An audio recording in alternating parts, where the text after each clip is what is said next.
कानपुर में बाबर हत्याकांड दोहराने की कोशिश, शकील अहमद की पड़ोसियों ने जमकर पिटाई की। छत पर बीजेपी का झंडा लगाना पड़ा महंगा, आंखें निकालकर सर कलम करने की धमकी दे डाली। मुसलमानों के साथ मिलकर ना चलने पर धमकी दी। हमले के बाद दहशत में शकील का परिवार। कानपुर में पड़ोसियों ने किदवई नगर की जूहीलाल कॉलोनी में शकील अहमद को सिर्फ इसलिए पीट दिया क्योंकि उसने विधानसभा चुनाव के दौरान अपने घर की छत पर बीजेपी का झंडा लगा लिया था। पड़ोसियों की वजह से शकील के घर में दहशत का माहौल है। शकील अहमद ने बताया कि 2013 से भारतीय जनता पार्टी का वो समर्थक है। पड़ोसियों ने उन्हें धमकी दी थी कि अगर मुसलमानों के साथ मिलकर नहीं चलोगे तो आंखें निकालकर सर कलम कर दिया जाएगा। देखिए, इससे पहले बाबर का मामला भी आपको याद होगा। बाबर को भी मौत के घाट उतार दिया गया सिर्फ इस कारण से क्योंकि वो बीजेपी की जीत पर मिठाइयां बांट रहा था। पहले बाबर और अब शकील का परिवार दहशत के साए में जीने को मजबूर है क्योंकि उसके परिवार को जान से मारने की धमकी मिल रही है। कहा जा रहा है कि अगर मुसलमानों के साथ मिलकर नहीं चलोगे तो फिर सर कलम कर दिया जाएगा।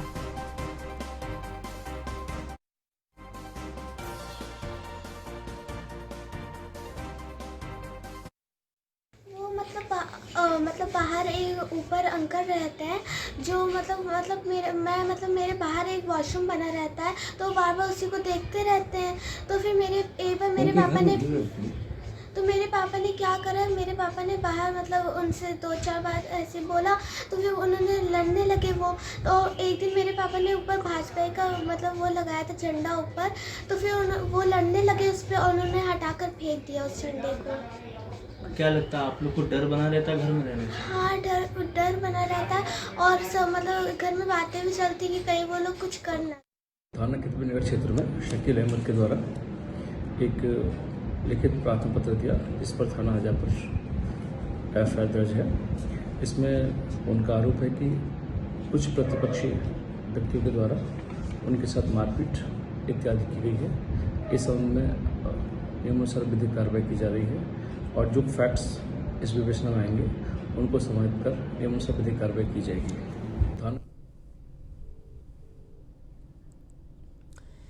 बीजेपी की जीत पर मिठाई बांटी और पीट कर हत्या कर दी गई। बाबर हत्याकांड में यही हुआ। धमकी मिलने पर थाने में शिकायत की गई थी, लेकिन उसके बाद हुआ कुछ नहीं। आखिरकार बाबर भेंट चढ़ गया। पुलिस ने शिकायत को नजरअंदाज कर दिया। बाबर की हत्या हो गई। बाबर की हत्या के बाद अब कितनी ही कार्रवाई की बात क्यों ना की जाए, लेकिन जब बाबर ने पहले इस बात की शिकायत की थी उसके परिवार वालों ने, तो फिर क्यों उसकी बात को सीरियसली नहीं लिया गया। 3 पुलिसकर्मी लाइन हाजिर हुए इस मामले में। परिवार को 2 लाख रुपए का मुआवजा मिला, लेकिन उसके छोटे छोटे बच्चे हैं बाबर के। आप अगर वो तस्वीरें आपको याद हो तो आपको भी पता चलेगा कि छोटे छोटे से बच्चे हैं।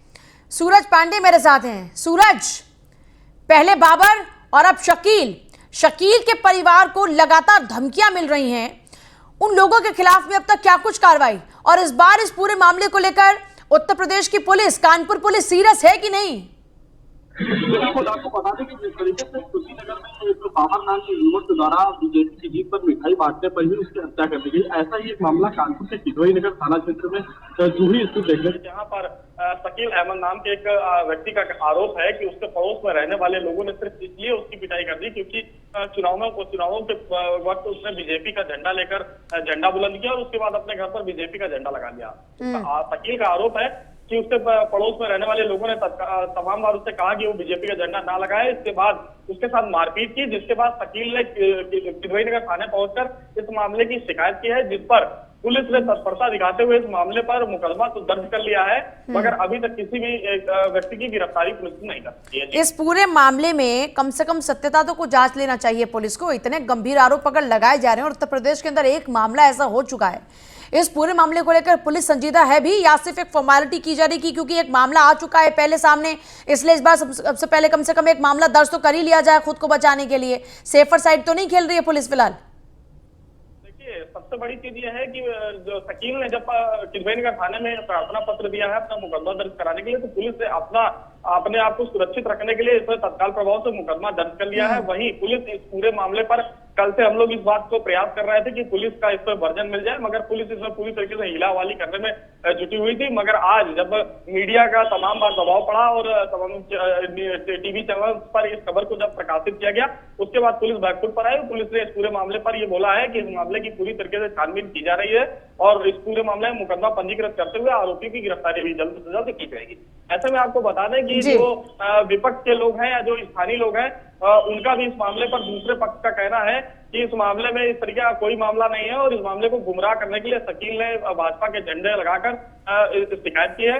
मगर अब देखने वाली बात ये होगी कि इस पूरे मामले की वोट जो है, हाँ, इसीलिए इस पूरे मामले में सत्यता की जांच तो होनी चाहिए। शकील कितना सच्चा है, कितना झूठा है, ये मामला कितना सच्चा है, दूध का दूध पानी का पानी होना चाहिए। अगर शकील सच बोल रहा है तो एक लोकतांत्रिक देश के अंदर ऐसी बातों की कोई जगह नहीं है। ये हर किसी का एक लोकतांत्रिक अधिकार है, संवैधानिक अधिकार है कि आप किसी भी पार्टी के अंदर अपनी आस्था रख सकते हैं। जब आप किसी भी धर्म को, किसी भी मजहब को जब आप स्वीकार कर सकते हैं, उसका पालन कर सकते हैं, आप उसका प्रचार कर सकते हैं, तो फिर किसी पॉलिटिकल पार्टी को चुनने का अधिकार भी हर मजहब के शख्स को है। तो फिर कोई भी ऐसे धमका थोड़ी सकता है। अच्छा, ये तो बात है पुलिस की और कार्रवाई की। जिन लोगों के ऊपर शकील ने आरोप लगाए हैं, उनका भी कोई वर्जन अभी तक सामने आया कि नहीं? देखिए, जिन लोगों के ऊपर शकील अहमद ने आरोप मढ़ा है, उनका जो उसके ठीक बगल के ही रहने वाले पड़ोसी हैं और ऐसा सामने बात निकल कर आ रही है कि शकील के घर में पहले एक व्यक्ति किराए के मकान पर रहता था, मगर वो पड़ोस के घर पर जाकर रहने लगा, जिसके बाद से पड़ोसी से लगातार शकील का विवाद हो रहा था, जिसके चलते ये पूरी मारपीट की घटना हुई और इस मारपीट की घटना में शकील ने जाकर किलवई नगर थाने में मुकदमा पंजीकृत कराया है। वही मुकदमा पंजीकृत हो गया है। तो शकील वाकई भाजपा का कार्यकर्ता है, क्योंकि वो कह रहा है कि साल 2016 से वो भाजपा का कार्यकर्ता है, झंडा बुलंद कर रहा है बीजेपी का, और इसी का माइलेज लेने की कोशिश कर रहा है क्या वो? देखिए, जिस तरीके से भारतीय जनता पार्टी ने अपना चुनावी अभियान शुरू करने से पहले अपना सदस्यता अभियान भी शुरू किया था और लगातार बेस कॉल के जरिए अपने सदस्य बनाने शुरू किए थे। ऐसे में जो आधिकारिक रूप से जो कि सक्रिय सदस्य कहे जाते हैं, सक्रिय सदस्य की बात करें तो शकील सक्रिय सदस्य तो भारतीय जनता पार्टी का नहीं है, मगर अगर उसका ये दावा है कि उन्होंने भारतीय जनता पार्टी के पक्ष में जो 2022 के चुनाव हुए हैं अभी हाल ही में, उसमें उन्होंने प्रचार किया है, प्रत्याशी के लिए वोट मांगा है, जिसको लेकर उसके आसपास, क्योंकि जहां की ये पूरी घटना है वहां पर पूरी मुस्लिम बाहुल्य इलाका पड़ता है और उसका कहना है कि उसने बीजेपी का झंडा लगाया और बीजेपी के प्रत्याशियों के लिए लोगों से जब वोट मांगे तो लगातार उसको उसी समय से ही धमकियां मिल रही थी, जिसके बाद से ही अब इस मामले में उसकी पिटाई की गई है और पिटाई करने के बाद पुलिस ने मुकदमा तो पंजीकृत कर लिया है। मगर जो विपक्ष के लोग हैं जिनके ऊपर मारपीट का भी आरोप है, सबसे बड़ी बात यह है कि आखिर अगर मान लीजिए किसी प्रकार का दो पड़ोसी में विवाद भी होता है तो किसी को मारने का अधिकार किसी को भी नहीं है। अगर इस मामले में तत्काल जाकर थाने में जाकर कार्रवाई करने के लिए प्रार्थना पत्र देना चाहिए था, मगर शकील ने इस मामले में पूरी शिकायत की है, जिस पर कानपुर कमिश्नरेट पुलिस जो है वो हर पहलू पर जाकर पड़ताल कर रही है। वापस लौट रहे हैं आपके पास वापस लौटेंगे। एसके वाजपेयी मेरे साथ, मेरे सहयोगी जुड़ चुके हैं, सीधे लखनऊ का रुख करेंगे। एसके, पहले बाबर का मामला और अब आ गया सामने शकील मामले में मामला दर्ज हो चुका है, और क्योंकि पिछले मामले में भी सीएम योगी आदित्यनाथ ने तत्परता से कार्रवाई के आदेश दिए थे, इस पूरे मामले को लेकर क्या कुछ अभी तक वहां पर तमाम एक्शन की बात हो रही है? बिल्कुल निश्चित तौर पर अगर हम बात करें तो आज ही उत्तर प्रदेश जो अल्पसंख्यक आयोग है उसने डीजीपी यूपी को पत्र लिखा है, जिसमें यह मांग की गई है कि उत्तर प्रदेश के सभी जितने भी पुलिस कमिश्नर हैं, जितने भी आईजी हैं, डीजी हैं, डीआईजी हैं या वरिष्ठ पुलिस अधीक्षक हैं, उन सभी को निर्देशित किया जाए कि वो अपने क्षेत्र में आने वाले सभी थानों को, सभी पुलिस चौकियों को एक सर्कुलर जारी करें, जिसमें इस तरीके की घटनाएं जहां भी हो रही हैं, चाहे वो घटना किसी भी थाना क्षेत्र, किसी भी पुलिस चौकी क्षेत्र से आती हो, उस क्षेत्र में तेजी के साथ एक्शन लिया जाए और ऐसे लोगों के खिलाफ कठोर कार्रवाई की जाए। और पूरे मामले को लेकर जहां जहां भी इस तरीके के मामले हैं, चाहे वो बाबर का मामला रहा हो या उसके अलावा बरेली के 2 मामले हैं जहां पर निदा खान का भी मामला है, उसके अलावा अगर हम अब कानपुर की बात करें, जिस तरीके से शकील का मामला निकलकर सामने आया, तो हालांकि पूरे मामले को लेकर कानपुर पुलिस कमिश्नरेट भी कार्रवाई कर रही है और डीजीपी मुख्यालय की तरफ से भी ऐसे निर्देश जल्द ही प्रदेश के सभी जिलों को जारी किए जाएंगे, जिसमें अगर इस तरीके की घटना कहीं भी होती है तो पूरी तत्परता के साथ उनके खिलाफ कार्रवाई करने के और निर्देश जारी होने जा रहे हैं। क्योंकि उत्तर प्रदेश अल्पसंख्यक आयोग ने जहां डीजीपी को लिखा है, साथ ही साथ पूरे मामले में मुख्यमंत्री को भी संज्ञान लेने की बात कही है। न्यूज 1 इंडिया ने अल्पसंख्यक आयोग के सदस्य से परविंदर सिंह से भी बात की थी, जिस पर उन्होंने कहा था कि कोई भी व्यक्ति जो इस तरीके की घटनाओं में संलिप्त है या किसी के साथ इस तरीके की घटना होती है, चूंकि देश में अभिव्यक्ति की आजादी है और अपने तरीके से जीवन जीने की भी आजादी की संविधान हमारा देता है। कोई व्यक्ति अगर किसी को भी वोट कर रहा है और उसके बाद इस तरीके की घटना होती है या वो किसी के लिए खुशी जाहिर जाहिर कर रहा है या वो किसी का प्रचार करता है अथवा उसको वोट देता है, तो ऐसी स्थिति में इस तरीके की घटनाओं को अंजाम देने वाले लोगों के खिलाफ कठोर कार्रवाई हो। उसको नहीं, पर अभी सवाल ऐसे ये उठ रहा है कि एक के बाद हम देख रहे हैं कि इस तरीके के जो मामले सामने आ रहे हैं इसमें तत्परता से कार्रवाई की बात की जा रही है, लेकिन सूरज ये बता रहे हैं कि इस पूरे मामले में शकील के मामले में कुछ डाउट्स हैं और अभी तक उन डाउट्स को भी क्लियर नहीं किया जा रहा है। देखिए, बाबर के मामले में लापरवाही हुई, लेकिन कई दफा हम देखते हैं कि एक मामला सामने आता है तो ऐसे कई दर्जन भर मामले सामने आने शुरू हो जाते हैं। उससे पहले किसी बात का कोई जिक्र नहीं होता, लेकिन एक मामला जब बेहद संजीदगी के साथ में सामने आता है तो कई ऐसे और मामले सामने आने शुरू हो जाते हैं, फिर उस पर एक्शन होता है।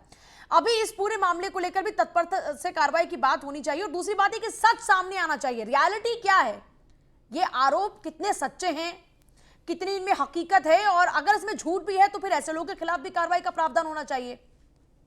बिल्कुल निश्चित तौर पर, क्योंकि अगर हम देखें जो शकील अहमद की जो तहरीर थी उस पर जो पुलिस ने केस दर्ज किया उसमें 147, 506, 423, 427 जैसी गंभीर धाराओं में मुकदमा दर्ज हुआ है। हालांकि पूरे मामले को लेकर कानपुर पुलिस कमिश्नरेट भी यही कह रही है कि हम पूरे मामले की जांच करेंगे और तह तक जाएंगे। जहां तक शकील अहमद का सवाल है, एक बात तो श्योर है कि उनके घर पर जो भारतीय जनता पार्टी का झंडा है वो लगा हुआ था। हालांकि ये भी जो अभी चीजें निकलकर सामने आ रही है स्थानीय स्तर पर कि संभवतः जो वहां के लोग हैं, जो उनके पड़ोसी हैं, जिन्होंने उनकी पिटाई की है, जिन पर आरोप है, उनके साथ पिटाई करने का, भद्रता करने का और साथ ही साथ उनको धमकाने का, वो उनका और भी उनके पहले से भी मामले रहे हैं। हालांकि जहां तक शकील अहमद का सवाल है, वो कह रहे हैं कि वो लगातार भारतीय जनता पार्टी के लिए कैंपेन कर रहे थे। भारतीय जनता पार्टी को पहले से कार्यकर्ता है, लगातार चुनाव के दौरान भी उन्होंने प्रचार किया।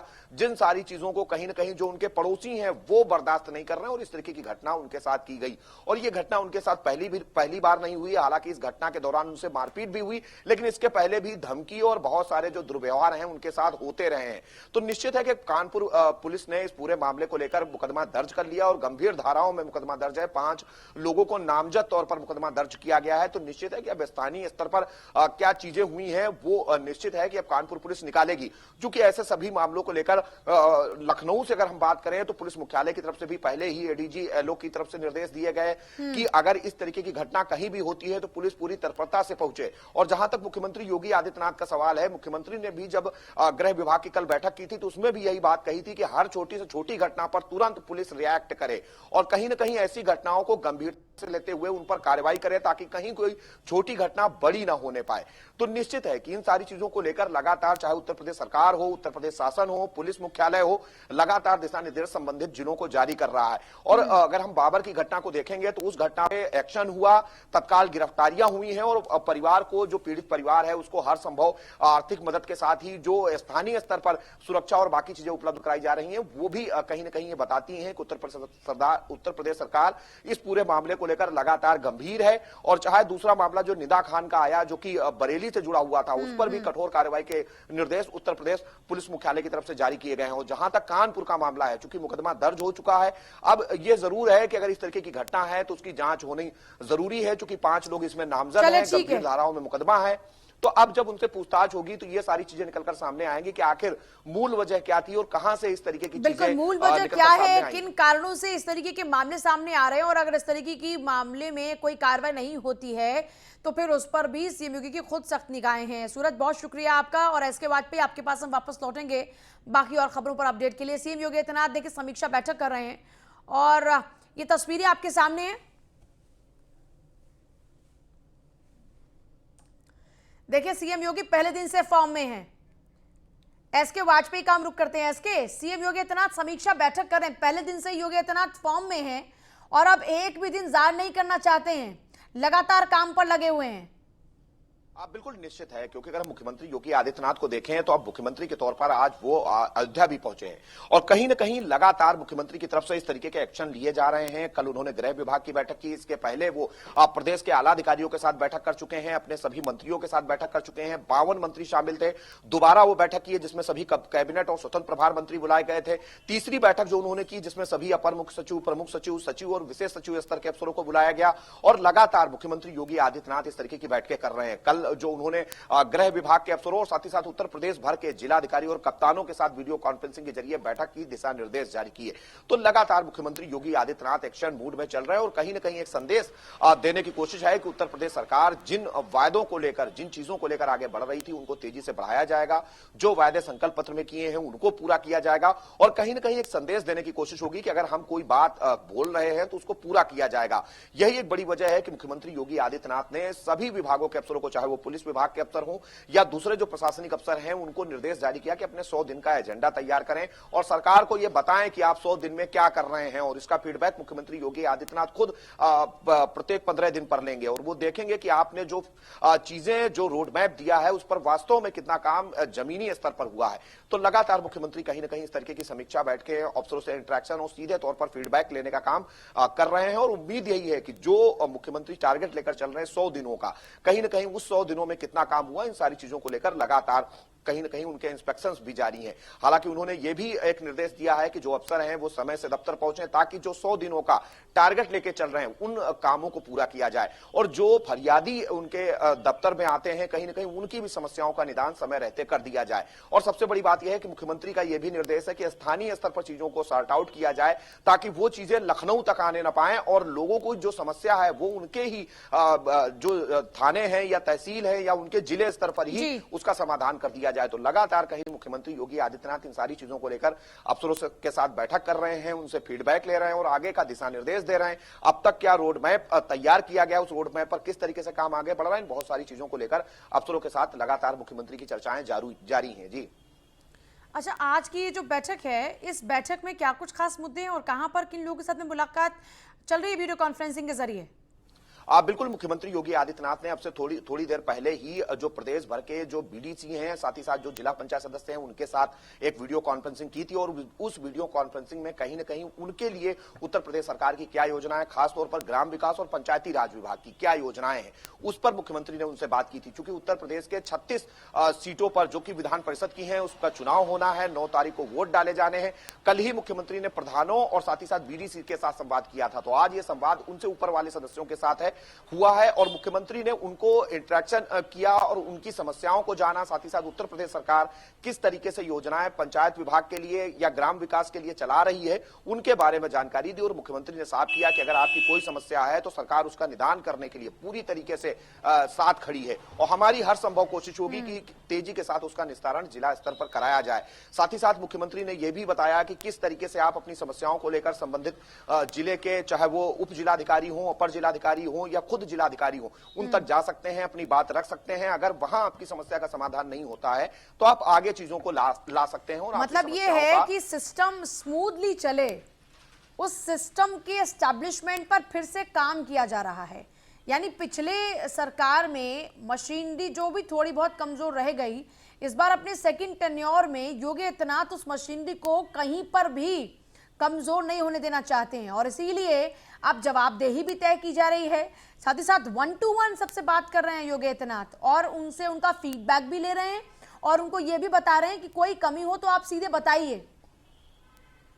बिल्कुल निश्चित है, क्योंकि अगर हमने 2022 के अगर हम चुनाव प्रचार के दौरान देखें तो विपक्ष ने इन सारे मुद्दों को लेकर सरकार को घेरने की कोशिश की थी। चाहे वो रोजगार का मुद्दा रहा हो, चाहे वो कानून व्यवस्था का मुद्दा रहा हो, चाहे वो फरियादियों की समस्याओं को लेकर जो स्थानीय स्तर पर निराकरण को लेकर शिकायतें थी वो मुद्दे रहे हो, ये लगातार उत्तर प्रदेश के चुनाव में छाए रहे। तो मुख्यमंत्री योगी आदित्यनाथ इस बार चाहते हैं कि जिन चीजों को लेकर विपक्ष कहीं ना कहीं सरकार को घेरने की कोशिश कर रहा था, उन चीजों का जवाब अपने काम के जरिए दिया जाए। और यही एक वजह है कि वो हर अफसर से इंटरेक्शन कर रहे हैं, चाहे ऑफिस में अफसरों से पहुंचने के समय को लेकर बात हो या फरियादियों की समस्याओं के निराकरण करने की बात हो या किसी भी तरीके से, जैसे मुख्यमंत्री ने सबसे पहले जब अफसरों के साथ बैठक की दूसरे कार्यकाल के मुख्यमंत्री के तौर पर, उसी दिन मुख्यमंत्री ने एक चीज क्लियर कर दी थी कि सभी अपने विभाग में सिटीजन चार्टर लागू करें, ई व्यवस्था लागू करें, ताकि आप किसी भी फाइल को डिले ना कर सकें। अगर आपके पास कोई फाइल आई है तो उसका अगर अवधि आपको 5 दिन ही अपने दफ्तर में रखनी है तो 6ठे दिन वो आपके दफ्तर में ना हो। हो,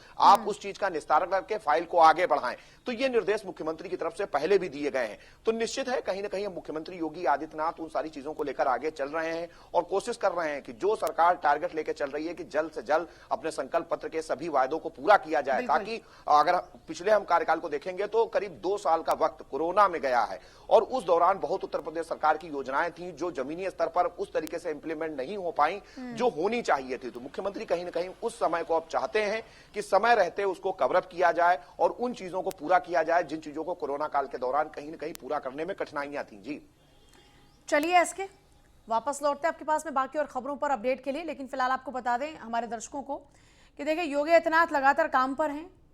सरकार का गठन होते ही 25 तारीख को शपथ ग्रहण होते ही योगी आदित्यनाथ फिर से काम पर लग चुके हैं। समीक्षा बैठकों का दौर चल रहा है और कल आपको याद ही होगा अब IAS IPS ऑफिसर के ऊपर भी कार्रवाई हो रही है और बहुत ही सख्त मैसेज दिया जा रहा है। हिदायतें पहले दी गई कि आपको इस लाइन पर काम करना है और एक ही लाइन है, वो है जनता के हित की लाइन। जनता के हित पर जो काम नहीं करेगा उसके खिलाफ में एक्शन होगा। दूसरी बात यह कि पिछली बार भी जब बीजेपी की सरकार का गठन हुआ था उत्तर प्रदेश के अंदर, तब एक बात बड़ी स्पष्ट थी कि उत्तर प्रदेश में भ्रष्टाचार की कोई जगह नहीं है, गुंडे माफियाओं की कोई जगह नहीं है। भ्रष्टाचार पर लगातार जीरो टॉलरेंस की पॉलिसी पर योगी आदित्यनाथ की सरकार काम कर रही है। फिलहाल बीजेपी ऑफिस में देखिए लगातार समीक्षा बैठकों का दौर चल रहा है। कल भी आपने देखा था कि योगी आदित्यनाथ बैठक के लिए पहुंचे थे और उस दौरान में मिशन 36 को लेकर बातचीत चल रही थी पूरी। उस दौरान में देखिए बीडीसी और जिला पंचायत सदस्यों से बातचीत कर रहे थे योगी आदित्यनाथ, और वो था एमएलसी चुनाव को लेकर। अभी फिर से देखिए बीजेपी ऑफिस पर समीक्षा बैठक चल रही है। सीएम योगी आदित्यनाथ मौजूद हैं, डिप्टी सीएम ब्रजेश पाठक मौजूद हैं और यहाँ पर आप देख रहे हैं, देखिए सभी का जो संबोधन रहेगा वो तो रहेगा ही, लेकिन इस बीच में स्वतंत्र देव सिंह कैबिनेट मंत्री भी उनके साथ में है। कल भी उनके साथ में इस बैठक के दौरान में ये दोनों मौजूद थे, आज भी बैठक में यहाँ पर दोनों मौजूद हैं। तो आज भी आप देख रहे हैं एमएलसी चुनाव, देखिए 9 तारीख को एमएलसी चुनाव होना है और एमएलसी चुनाव को लेकर तैयारियां इन दिनों खूब जोरों पर चल रही हैं। एमएलसी चुनाव को लेकर योगी आदित्यनाथ फिर से काम पर लग चुके हैं। और एक और खास बात आपको बता दें कि बीजेपी की ये बड़ी खासियत है कि एक काम खत्म होता नहीं कि दूसरे की तैयारी शुरू हो जाती है। अभी आप देखिए कि उत्तर प्रदेश में विधानसभा चुनाव में फतेह हासिल करने के बाद में सरकार गठन होते ही पहले योगी आदित्यनाथ काम पर लगे और उस काम पर लगने के साथ ही उनके पास एक और काम भी अभी है, संगठन को और मजबूत करना। और उसके लिए संगठन को मजबूत करने के लिए तो काम चल ही रहा है, साथ ही साथ यहाँ पर देखिए विधान परिषद को लेकर भी मेहनत शुरू हो गई है और यहाँ पर भी देखिए इस मिशन 36 पर काम किया जा रहा है। इससे पहले बीजेपी कार्यालय पर बैठक थी, उस दौरान में बीडीसी और जिला पंचायत सदस्यों से बातचीत कर रहे थे योगी आदित्यनाथ, और अब फिर से एक बार बीजेपी ऑफिस पर ये बैठक चल रही है जिसमें सभी से बातचीत कर रहे हैं योगी आदित्यनाथ। और नगर पंचायतों को चेयरमैन,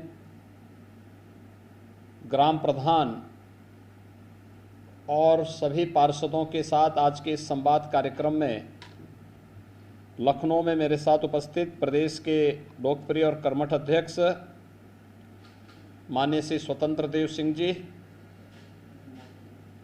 प्रदेश सरकार में मेरे वरिष्ठ सहयोगी उप मुख्यमंत्री श्री ब्रजेश पाठक जी,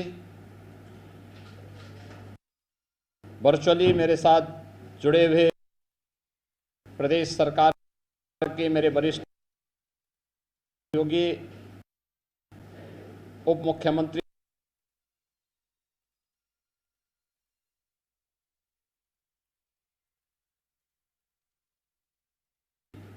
मेरे साथ यहाँ पर जुड़े हुए पंचायती राज विभाग के मंत्री चौधरी भूपेंद्र सिंह जी, भारतीय जनता पार्टी के प्रदेश के महामंत्री श्री अमरपाल मौर्य जी और उपस्थित सभी हमारे सम्मानित महापौर, चेयरमैन,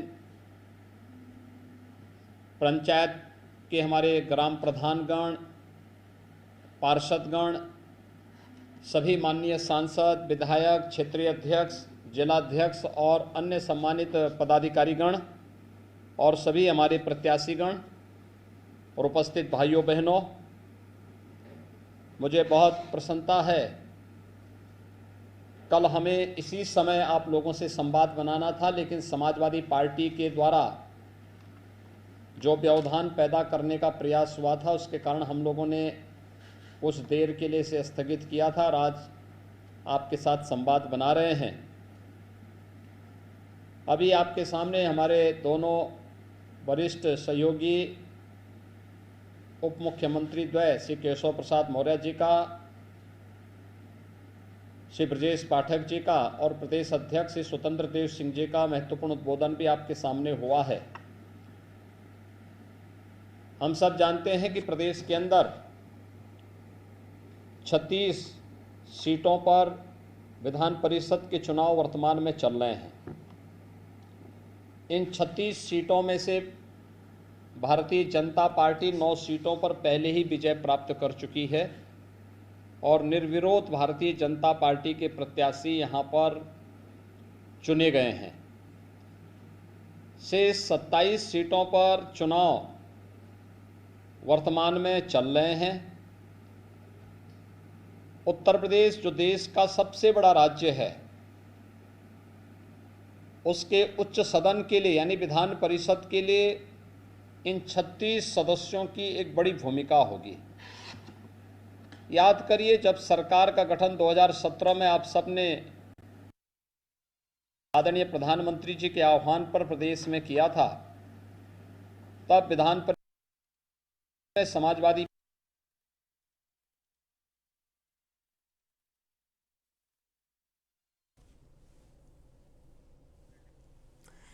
तो देखिए ये बैठक चल रही है। जैसा आप सीएम योगी को सुन रहे थे, सीएम योगी ने कहा कि कल वो बैठक होनी थी, लेकिन समाजवादी पार्टी द्वारा पैदा किए गए कुछ व्यवधान के चलते उसको कल स्थगित करना पड़ा था, लेकिन आज ये बैठक फिर से शुरू हो चुकी है। जवानों के लिए, किसानों के लिए, मजदूरों के लिए, व्यापारियों के लिए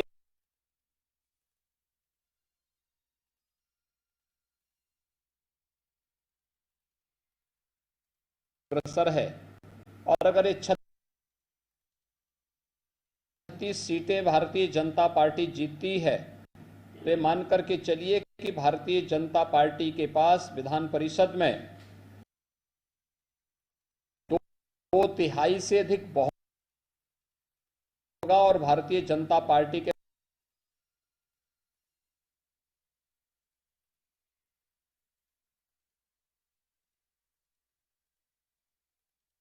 लोक कल्याण के लिए, गरीब कल्याण के लिए और पंचायत स्तर पर या फिर स्थानीय निकाय स्तर पर विकास की योजनाओं को द्रुत गति से आगे बढ़ाने में किसी प्रकार की फिर कोई भी व्यवधान हमारे सामने नहीं रहेगा। और इसलिए हमारे लिए बहुत महत्वपूर्ण है ये 36 सीटों पर विजयी प्राप्त होना।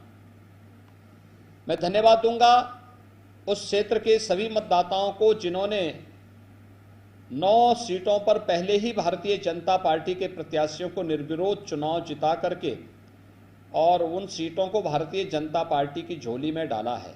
यानी 36 में से 9 जीतना, यानी 25% सीटों पर 1/4 सीटों पर हम पहले ही जीत चुके हैं।